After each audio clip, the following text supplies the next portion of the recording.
Welcome back to NYSE TV Live. Artificial intelligence has made plenty of headlines when it comes to transforming products, services, and industry trends.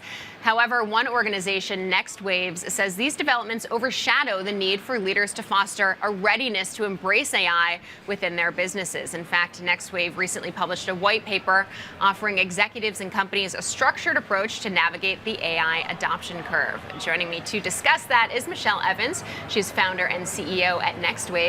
She joins me here at the desk. Michele, great to have you. Thank you so much. I'm happy to be here. So I was reading through your white paper and kind of looking through some of the findings, and you basically say companies are focused too much on the technicals and the ethics and not enough on just building confidence around AI. Dig into that for me. Yeah, I think first of all, overwhelmingly, executives agree that AI is very, very important. But when it comes to how to use it in their everyday work and life, there's a gap. And one of the things that we do is we have a program to really help executives close their gap between awareness and action.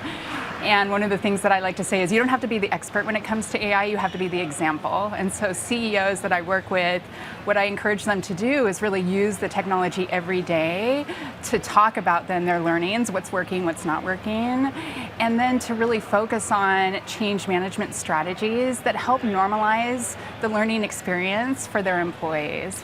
Is there still resistance at this point, though, to adopting AI? I understand that maybe companies aren't as far along in the curve as they would hope, but there's still resistance out there? It's a surprisingly high number of senior leaders, especially, that still are resistant to use the technology. And again, because they don't want to learn, or because they don't think it's the future? I think they think it's overly technical, number one. And I also think that there's some embedded fears about AI. I mean, you know the headlines. And one of the things I actually have executives do is write down, what are your fears when it comes to AI? And the things that come up are very visceral. You know, they're worried about like part of their brain atrophying. You know, they're worried about what this means for next generations. They're worried about, you know, the robots are coming.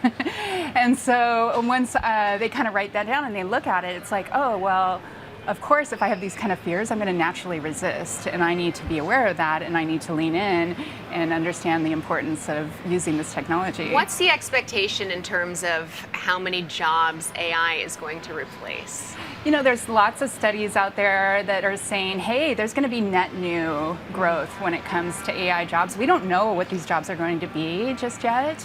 We're seeing impact in entry-level jobs in particular, first and foremost. But I'm also seeing, you know, new jobs that are popping up, things like process mapping. You know, that wasn't that important in the past, and now it's important. And then this whole change initiative. Again, we're talking about not technical skills necessarily, but how do you get people to adopt a new technology and change the way they work? That in and of itself is a special skill set. What are some practical steps executives can do to kind of get rid of those fears and build confidence so that they can start utilizing tools that could ultimately make them more efficient? And if, you know, the top isn't confident about it, it doesn't necessarily trickle down into confidence from the employees. So what steps can they take? I like to start small, and I say, hey, start using it every day. You know, use voice, talk about real problems, real business issues that you're dealing with. So start there, then talk about it, be on air. And then implement some change management exercises. So that could be hackathons, it could be best practice sharing, it could be surveys to make sure that people are sharing ways that they're using AI, but normalize the fact that this is an experimental time and you don't want to stifle innovation. What's the biggest mistake companies are making right now when it comes to implementing AI tools and platforms? The biggest mistake I see is companies treating it as a technical transformation. They turn it on and they're like, we're AI first. And then they don't do anything to support their organization in helping them through resistance, helping them learn the tools, helping them get better at prompting, for example.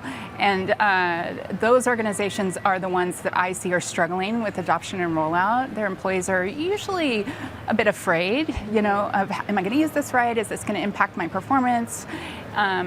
Versus the organizations that, again, are, this is a journey. This is going to be, this isn't a one and done.